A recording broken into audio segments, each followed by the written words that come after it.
चमोली में हुए हादसे को 3 दिन पूरे हो गए हैं, लेकिन 7 घंटे बाद भी सुरंग से जिंदगी निकलने की उम्मीद है, क्योंकि रेस्क्यू ऑपरेशन में सेना, एनडीआरएफ, आईटीबीपी की पूरी टीम जुटी हुई है।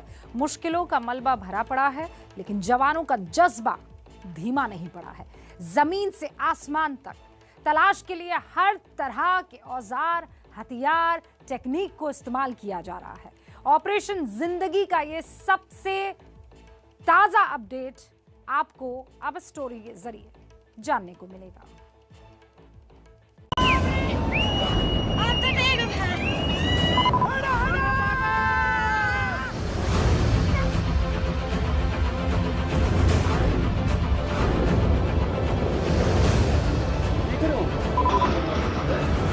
एक 120 मीटर के आसपास जो है ये टनल अंदर से खाली करवा ली गई है। देखिए, इसमें बड़े बड़े कैमरे लगे हैं और ये हेलीकॉप्टर लगातार उन पहाड़ियों पर ये चक्कर काट रहे हैं, क्योंकि यहाँ पर ही टनल के अंदर कई लोग फंसे हैं। एक्सकवेशन है वो इस टनल से चल रहा है और यहाँ से होते हुए ये पूरी दूरी जो है वो 180 मीटर की है। 180 मीटर पर आकर ये एस्केप रूट आएगा। फिलहाल लगभग 110-120 मीटर तक का जो एक्सकवेशन है वो हो चुका है। टनल में फंसे लोगों को बाहर निकालने के लिए रात भर के अथक प्रयास के बाद आर्मी द्वारा टनल के मुंह पर पड़े मलबे को साफ कर लिया गया है। काफी अंदर तक हमारे लोग गए हैं। आसमान से उम्मीद का जाल, जमीन पर जान बचाने की जद्दोजहद और सुरंग के भीतर बढ़ते कदम। ग्लेशियर को टूटे 3 दिन हो चुके हैं। पूरे देश की नजर इसी सुरंग पर टिकी है, जहां पर 34 जिंदगियों की आस है। करीब 350 किलोमीटर की रफ्तार से तबाही के सैलाब ने इस टनल के मुहाने पर दस्तक दी थी और उसके बाद जो हजारों टन मलबा सुरंग के भीतर समाया, उसे निकालते हुए करीब 60 घंटे बीत चुके हैं, लेकिन अब तक सफलता नहीं मिली है। फंसे लोगों तक बचाव दल पहुंच नहीं पाया है। मशीन और इंसान कल से लगे हैं। इस बीच आज अचानक आसमान में नजर आया एक हेलीकॉप्टर, जिसमें टंगा था एक जाल। देख सकती है, जो हेलीकॉप्टर है इसके नीचे एक नेट है और उस पे कुछ सिग्नल्स जो है वो लगे हुए हैं। और ये हेलीकॉप्टर के ठीक नीचे आप उधर वहां पर वो देख सकते हैं, वो बैराज भी है और वो टनल भी है। इन इक्विपमेंट्स की मदद से कुछ नोटिंग की जा रही है, मैपिंग की जा रही है। अब उन पहाड़ियों पर ये चक्कर काट रहे हैं, क्योंकि यहां पर ही टनल के अंदर कई लोग फंसे हैं। फिर आसमान से हेलीकॉप्टर क्या तलाश रहा है, इस सवाल का जवाब दिया राज्य के सबसे बड़े पुलिस अधिकारी ने। इक्विपमेंट रिमोट सेंसिंग का एक हैदराबाद की कोई टीम है, वो प्रयास कर रही है कि वो कह रहे हैं 500 मीटर तक अंदर पता कर सकते हैं। तो वो चोपर से प्रयास कर रहे हैं कि हम देख सके कि अंदर टनल में क्या है, कहां तक ये मलबा कहां तक है। रिमोट सेंसिंग यानी बगैर सीधे संपर्क में आए उस जगह के बारे में वास्तविक जानकारी जुटाना, और इसी टेक्निक के जरिए एक निश्चित ऊंचाई से उस जगह की रिकॉर्डिंग करके वैज्ञानिक तरीके से पड़ताल की जाती है। यानी मौके पर, जैसा अभी आप देख रहे हैं, रेडिएशन या हीट है, तो फिर पता लग जाएगा इस टेक्निक के जरिए कि वहां पर इंसानी गतिविधि है, थर्मल हीट है। मलबे के अंदर जिंदगी का पता लगाने के लिए यह कोशिश यहां भी हुई है, लेकिन इससे भी कोई जानकारी हासिल नहीं हो पाई। चिंता की बात यह है कि रविवार को जिस टनल से लोगों की जिंदगियां बचाई गई, वहां तो सिग्नल था, लेकिन यहां कोई सिग्नल नहीं है और मलबा आगे जाकर छत तक भरा हुआ है। नतीजा, मलबे को निकालने में भी देरी हो रही है।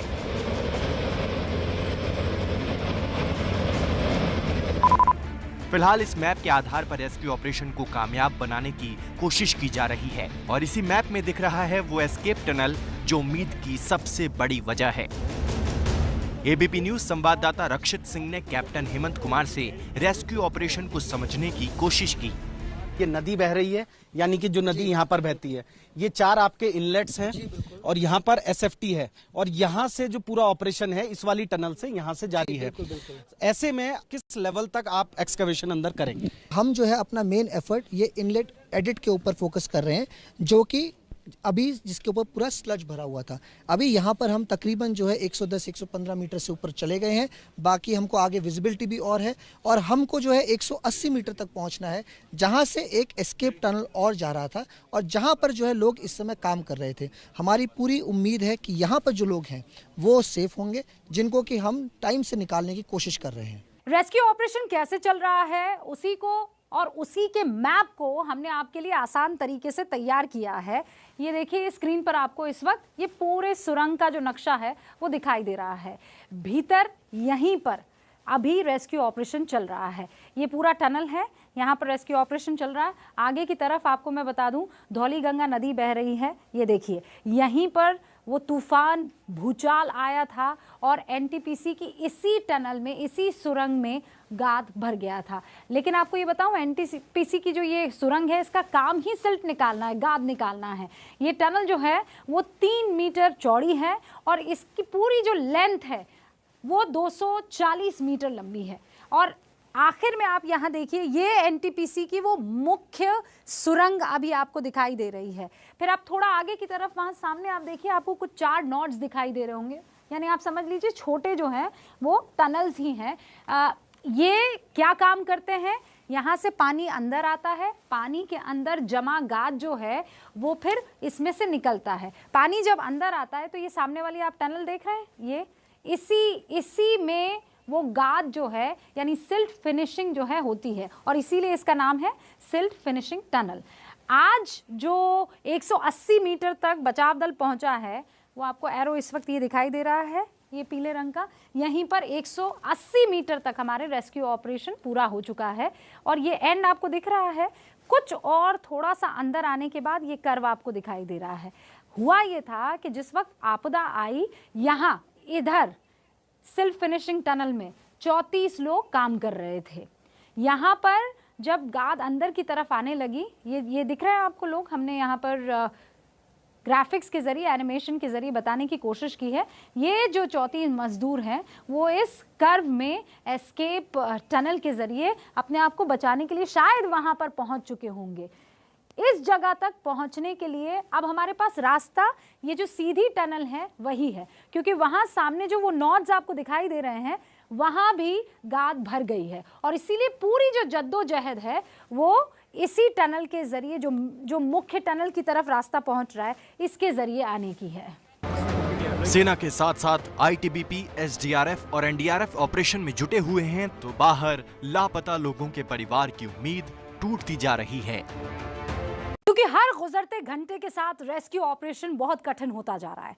ये सुरंग है, सुरंग के भीतर कुछ ऐसी ही हालत है। हालांकि ये जो आपको इस वक्त सिल्ट दिखाई दे रहा है, ये गाद जो है वो कम यहाँ पर दिख रही होगी, लेकिन ये पूरी तरीके से भर गई है।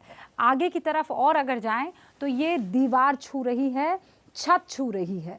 बचाव दल के लिए ये एक दीवार की तरह रास्ता रोके हुए और यही वजह है कि कल तक हर घंटे सुरंग के अंदर 5 मीटर तक मलबा साफ किया जा रहा है, लेकिन अब इसकी रफ्तार जो है कहा जा रहा है काफ़ी घट गई है। अब 2.5 घंटे में 1 मीटर तक ही मलबा जो है वो साफ किया जा रहा है। इसीलिए हमारे लिए अभी की स्थिति बहुत ज़्यादा संवेदनशील बनी हुई है। 3 दिनों में सुरंग के भीतर बढ़ने पर रफ्तार आधी क्यों हुई, इसे संवाददाता रक्षित सिंह से समझिए। शुरुआत में जो रफ्तार थी, क्योंकि मशीन को ज़्यादा अंदर तक नहीं जाना पड़ता था, तो प्रति घंटा लगभग 5 मीटर जो है वो टनल खाली होती जा रही थी। लेकिन अब क्योंकि अब दूरी बढ़ती जा रही है, 120 मीटर अंदर जाना पड़ता है इतनी भारी भरकम मशीन को, और फिर वहाँ से स्लरी और स्लज लेके आना पड़ता है, तो इसके चलते जो अब टाइम है वो घटकर 2.5 मीटर का रह गया। यानी कि पहले 1 घंटे में 5 मीटर के आसपास टनल को खाली कराया जा रहा था और अब 1 घंटे में 2.5 मीटर। एक तो मलबा और ऊपर से सुरंग के भीतर जमा हो रहा पानी, चुनौतियां बढ़ती जा रही हैं।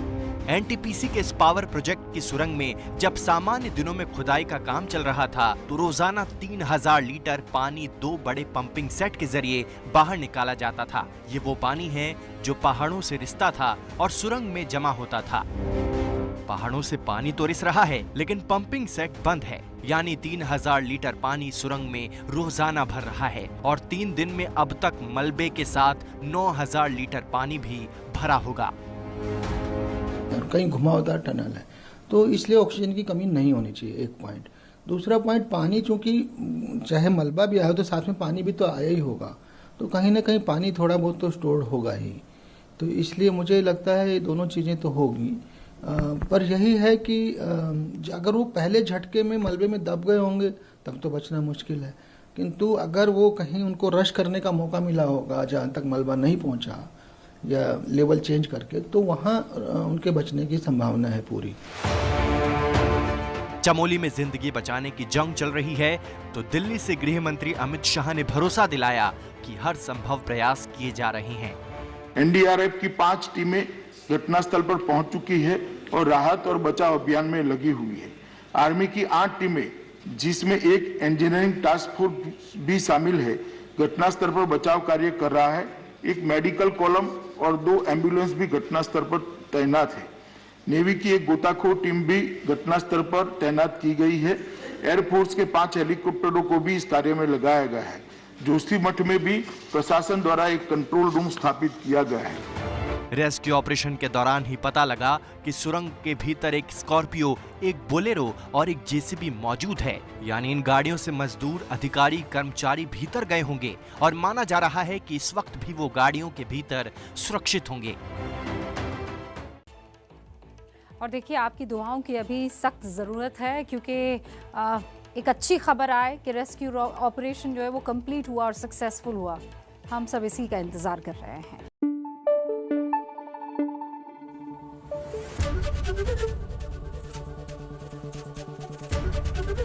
एबीपी न्यूज़ आपको रखे आगे।